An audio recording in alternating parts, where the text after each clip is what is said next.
दोस्तों नमस्कार। आज है 16 अप्रैल 2020 और आज की हम डिस्कस करते हैं इम्पॉर्टेंट करंट अफेयर्स। चलिए देखते हैं। तो सबसे पहले जो न्यूज़ थी, आसियान की ऑनलाइन मोड में कोविड-19 के चलते समिट आयोजित किए जाने का निर्णय लिया गया है। तो आपके लिए इम्पॉर्टेंट ये आसियान है। तो आसियान की फुल फॉर्म होती है association of south east Asian Nations. एक बार फिर से रिपीट करते हैं, ये अंग्रेजी के शब्द ASEAN से मिलकर बना है, जिसकी फुल फॉर्म होती है association of south east Asian Nations. तो हम समझते हैं कि आसियान है क्या। तो यह एक क्षेत्रीय संगठन है, रीजनल ऑर्गेनाइजेशन है। यह क्या है? यह एक रीजनल ऑर्गेनाइजेशन है जिसमें एशिया प्रशांत क्षेत्र के 10 देश शामिल हैं और इसका उद्देश्य इन 10 देशों के मध्य सामाजिक, आर्थिक, राजनीतिक तथा सांस्कृतिक विकास को सुनिश्चित करना है। तो ध्यान दीजिएगा, इसमें उन देशों को शामिल किया गया है एशिया पैसिफिक या एशिया प्रशांत क्षेत्र के जो कभी कॉलोनी स्टेट थे, यानी इसमें यूरोपीय जैसे कि ब्रिटेन हो गया, फ्रांस हो गया, जर्मनी व अन्य देशों के एक कभी न कभी यानी उपनिवेश रहे हैं। तो इन्हीं देशों के द्वारा जब ये स्वतंत्र हुए तो इन्होंने अपने क्षेत्रीय विकास को सुनिश्चित करने के लिए तथा समग्रता के साथ एक दूसरे से इंटीग्रेट करने के लिए किसकी स्थापना की? तो आसियान की स्थापना की है। अगर इसके हम मोटो की बात करें, आसियान का मोटो क्या है? तो मोटो है one vision, one identity, one community. One vision एक दृष्टि, वन आइडेंटिटी एक पहचान, वन कम्युनिटी और एक समुदाय। तो इसका मोटो ध्यान रखना, one vision, one identity and one community. One vision, one identity, one community, इसका क्या है? मोटो है। अगर हम इसके स्थापना की बात करें तो इसकी स्थापना 1967 में थाईलैंड की राजधानी बैंकॉक में बैंकॉक उद्घोषणा या आसियान डिक्लेरेशन से की गई थी। तो कब की गई थी? अब हर लाइन आपका एग्जाम के लिए इम्पॉर्टेंट पॉइंट है, तो ध्यान से सुनिएगा। तो इसकी स्थापना 1967 में थाईलैंड की राजधानी बैंकॉक डिक्लेरेशन या आसियान डिक्लेरेशन भी इसे कहा जाता, आसियान डिक्लेरेशन से की गई थी। अगर सेक्रेटेरिएट की बात करें या सचिवालय की, तो इसका सचिवालय इंडोनेशिया की राजधानी जकार्ता में स्थित है। कहाँ है? जकार्ता। अगर हम फाउंडिंग मेंबर्स की बात करें, संस्थापक सदस्यों की, जब आसियान की स्थापना 1967 में की जाती है तो उस समय इसके संस्थापक सदस्य कौन होते हैं? तो अब दो तो आपको बिल्कुल क्लियर हो गया होगा, कॉमन सेंस लगाइए। एक सचिवालय इसका इंडोनेशिया है जकार्ता में, और दूसरा बैंकॉक उद्घोषणा यानी थाईलैंड की राजधानी बैंकॉक डिक्लेरेशन से इसकी स्थापना हुई। तो जाहिर सी बात है, थाईलैंड व इंडोनेशिया दो देश तो होंगे ही। तो ये 1967 के समय दो देश थे, थाईलैंड और इंडोनेशिया। अगला कौन था? तो सिंगापुर, क्योंकि उस समय यानी अर्थव्यवस्था जब ये स्वतंत्र हुआ तो इसकी इकोनॉमी बहुत तेज़ी से बढ़ना शुरू कर दी थी, तो स्वाभाविक था सिंगापुर भी शामिल किया जाता। और सबसे ज़्यादा इस क्षेत्र में अन्य जो पॉपुलेशन वाला देश है फिलीपींस है, तो फिलीपींस को भी शामिल किया गया, और मलेशिया।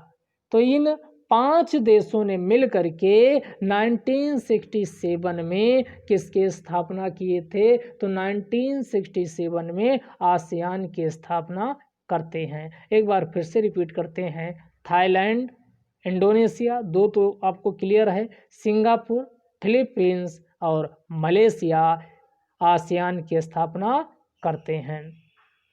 अगर हम बात करें कि अब इसके टोटल कितने मेंबर हैं, तो अब वर्तमान समय में इसके 10 सदस्य हैं। तो इनमें कब कब शामिल किए गए, तो इसकी अन्य मेंबरों को शामिल किया गया। उनमें 1984 में ब्रुनेई को शामिल किया गया। कब?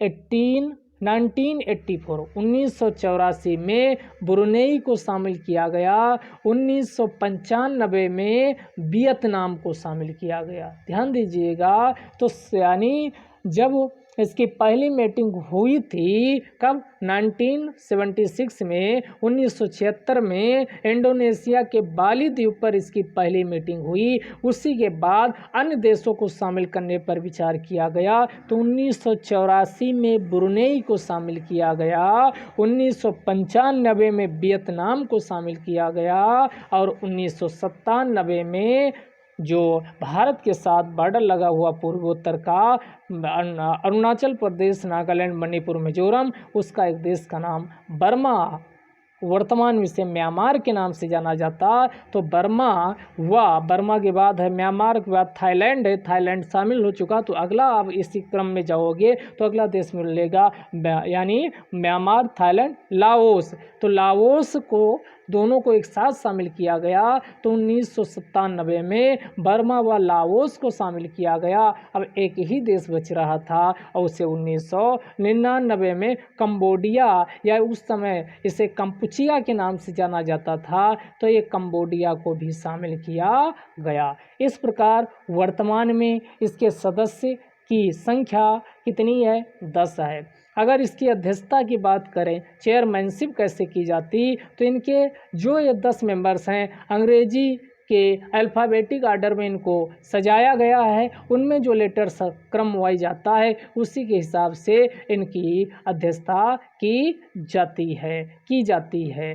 तो और यह वार्षिक रूप से इसी रोटेशन में होती रहती है। इसी मान लो सबसे पहले इसमें आई आ गया, इंडोनेशिया आ गया, तो इंडोनेशिया होगा, फिर T, S, M, P, L और एम, ऐसे लेटर्स को अल्फ़ाबेटिक पहले सजा लिया गया और सजाने के बाद उसी के हिसाब से वार्षिक रूप से इसकी मीटिंग की जाती है। और यह समिट का यानी वर्ष में 2 बार इसकी मीटिंग होती है। अगर हम इसमें मिनिस्ट्रियल बॉडी की बात करें तो इसमें 4 प्रकार की मिनिस्ट्रियल बॉडी भी हैं, यानी संस्थाएं भी हैं। उनमें से एक एशियान कोऑर्डिनेटिंग काउंसिल है जो 10 सदस्यों के मध्य कोऑर्डिनेशन का काम करती है। तो एक हो गई एशियान कोऑर्डिनेटिंग काउंसिल। दूसरा है पॉलिटिकल सिक्योरिटी कम्युनिटी काउंसिल, तो ASEAN political security community council यानी आसियान राजनीतिक सुरक्षा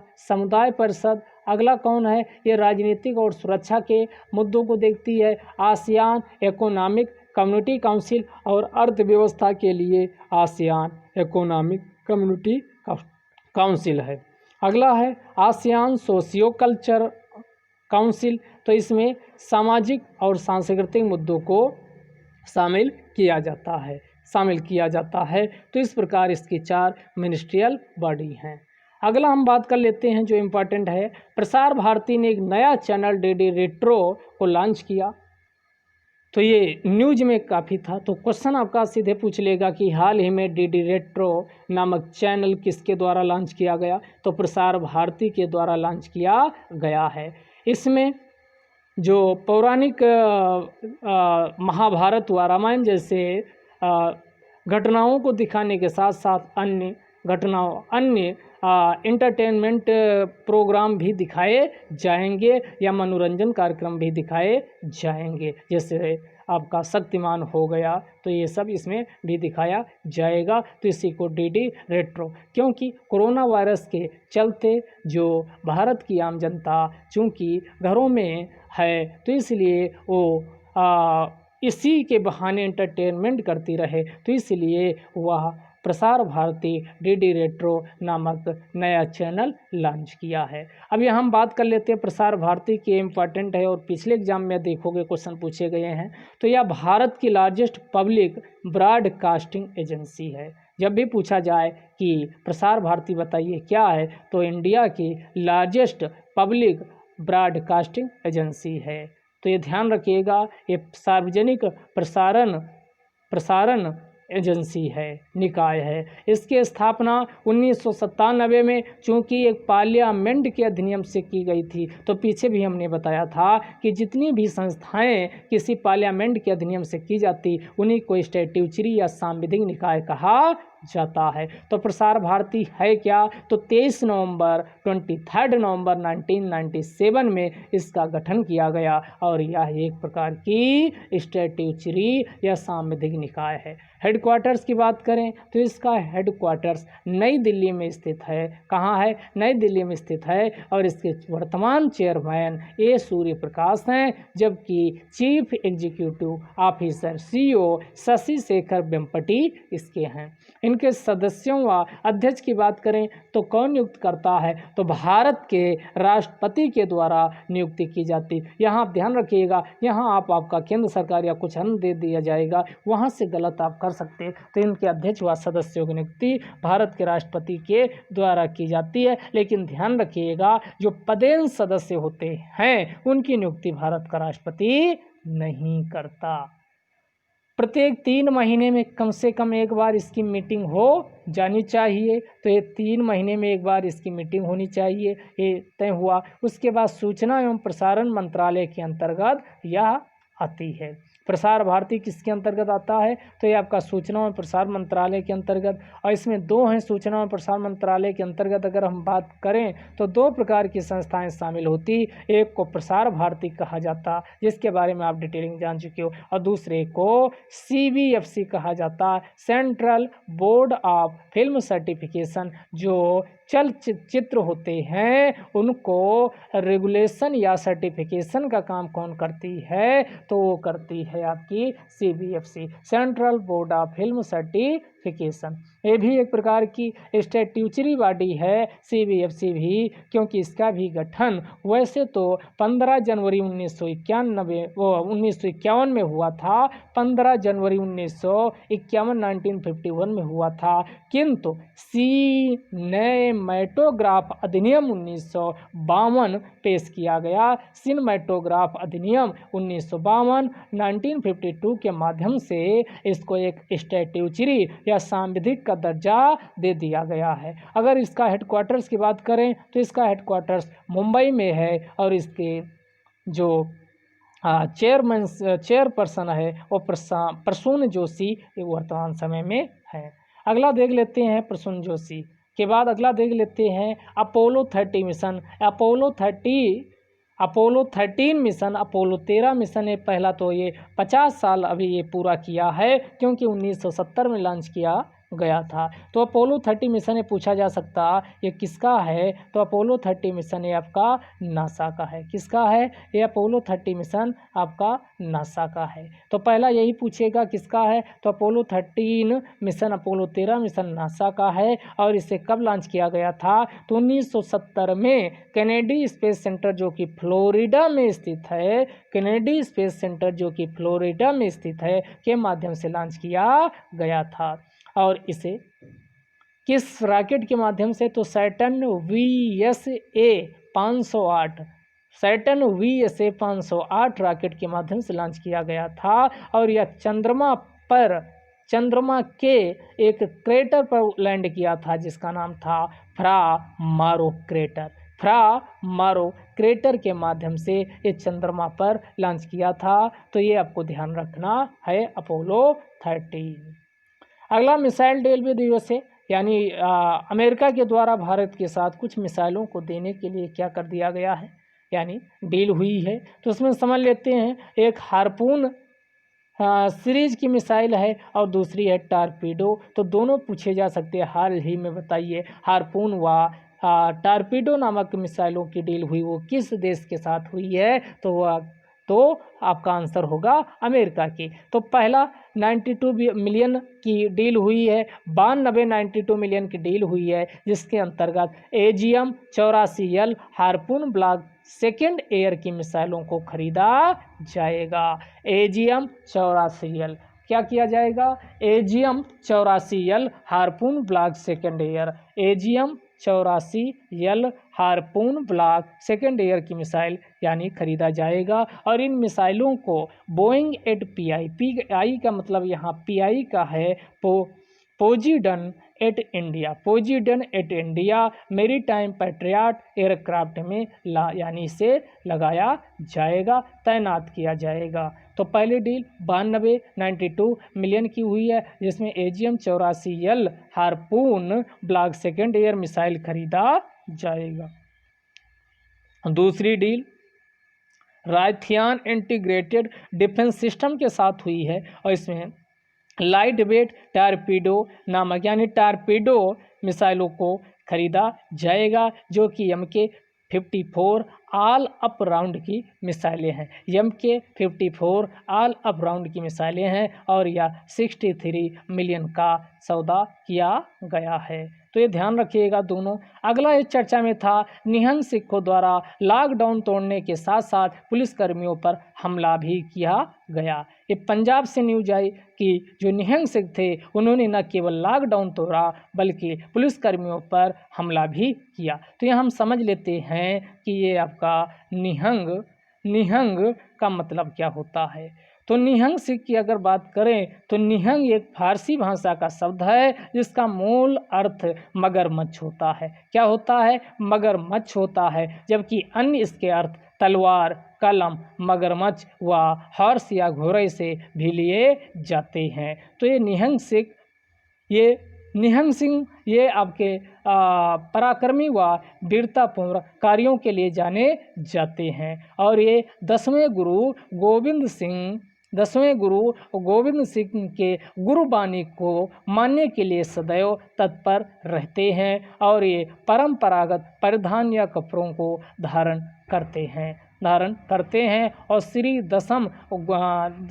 दसम ग्रंथ साहिब को मानते हैं। गुरु ग्रंथ साहिब के साथ साथ श्री दसम ग्रंथ साहिब को भी ये मानते हैं, उनका पालन करते हैं। तो ये ध्यान रखिएगा, ये निहंग पूछा जा सकता, निहंग है क्या।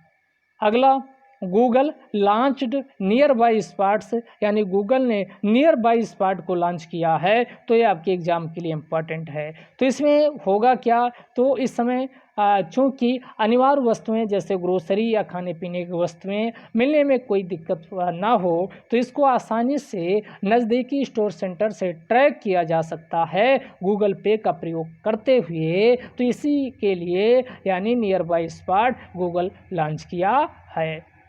अब यहाँ बात कर लेते हैं गूगल की। तो गूगल की स्थापना 1998 में 1998 में लैरी पेज व सर्गेई ब्रिन के द्वारा की गई थी और इसका हेडक्वार्टर्स की बात करें तो कैलिफोर्निया सिलिकॉन वैली पूछा जाए तो यानी कहाँ है, कैलिफोर्निया में ही सिलिकॉन वैली या घाटी स्थित है। और भारत में सिलिकॉन वैली किसे कहा जाता है, तो आपका बेंगलुरु को कहा जाता है। तो गूगल की स्थापना 1998 में लैरी पेज व सर्गेई ब्रिन के द्वारा की गई थी। और इसके CEO की बात करें तो CEO वर्तमान समय में सुंदर पिचाई हैं। अगला गोवा प्रथम राज्य बन गया है जिसने आयुर्वेद के माध्यम से कोविड-19 के इलाज के लिए अनुमति प्राप्त कर ली है। यानी अब ये आयुर्वेद के माध्यम से कोविड-19 या कोरोना वायरस से यानी इलाज कर सकेगा। तो इसको अनुमति कौन दिया है? ICMR Indian council of medical research. और इसके बारे में हमने आपको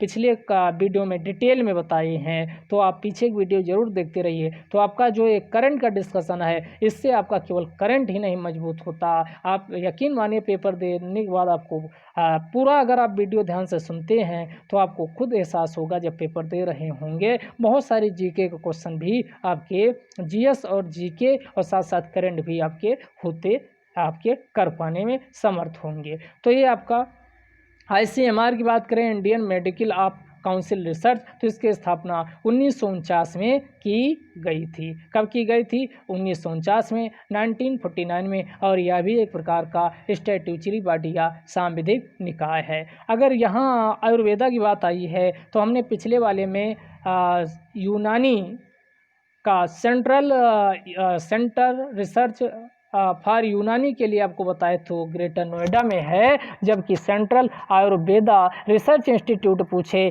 तो इसकी स्थापना 1971 में 1971 में कोलकाता में की गई थी। तो अगर याद रखिएगा, एक बार अभी एनडीए या सीडीएस के एग्जाम में या सीएपीएम में पूछा गया था, 4 यानी आयुष वाले में जो आयुर्वेदा, यूनानी सिद्धा, होम्योपैथी, इन सब का सेंटर दे करके मैचिंग करवाया था। तो आपका क्वेश्चन आपका आसान था लेकिन पता होता तो आपका आयुर्वेदा वाला ध्यान रखिएगा, जो पहला आयुष मंत्रालय का अक्षर है ए, उसका आपका जो संस्थान इंस्टीट्यूट है रिसर्च का वो कोलकाता में है। तो सेंट्रल आयुर्वेदा रिसर्च इंस्टीट्यूट, या इसको ऐसे कह सकते हैं central research institute for Ayurveda, ये कहाँ है? कोलकाता में स्थित है। अगला, उत्तर प्रदेश प्रथम राज्य बन गया है जिसने कोविड-19 के सैंपल लेने के लिए पूल टेस्टिंग को शुरू किया। तो क्वेश्चन पूछेगा, पूल टेस्टिंग को कोविड-19 से निपटने के लिए शुरू करने वाला पहला राज्य कौन था? तो आपका उत्तर प्रदेश था। या हम पूल टेस्टिंग को समझ लेते, पूल टेस्टिंग कैसे किया जाता। मान लो 10 लोगों का यानी टेस्टिंग की गई और 10 लोगों का सैंपल लेके एक में मिक्सअप किया जाता, और मिक्सअप करने के बाद फिर उसमें देखा जाता है, अगर उनमें जो नमूना सैंपल आया, अगर वो सैंपल लेने के बाद टेस्ट के बाद जो रिजल्ट आया अगर नेगेटिव है तो सबको नेगेटिव माना जाता, यानी फिर आपका टेस्ट करने की ज़रूरत नहीं होती। अगर उसमें सैंपल मिक्स सैंपल लेने के बाद उसकी टेस्ट हुई तो अगर वो पॉजिटिव आया फिर इंडिविजुअल बेसिस पे यानी टेस्टिंग की जाती है, जिससे समय बचेगा और आपका जल्दी टेस्टिंग ज़्यादा मात्रा में की जा सकेगी। इसी को पूल टेस्टिंग कहा जाता है। अगला, वर्ल्ड आर्ट डे ये 15 अप्रैल को मनाया गया। तो कब? यानी 2012 से शुरू हुआ है और 2012 में इंटरनेशनल एसोसिएशन ऑफ आर्ट के द्वारा तय किया गया कि प्रत्येक वर्ष यानी 2012 से 15 अप्रैल को वर्ल्ड आर्ट डे यानी विश्व कला दिवस के रूप में मनाया जाएगा। तो यहाँ आपके लिए इम्पॉर्टेंट है इंटरनेशनल एसोसिएशन ऑफ आर्ट या इंटरनेशनल नॉन गवर्नमेंटल गैर सरकारी यानी संस्था है जो कि फाइन आर्ट से संबंधित है और एक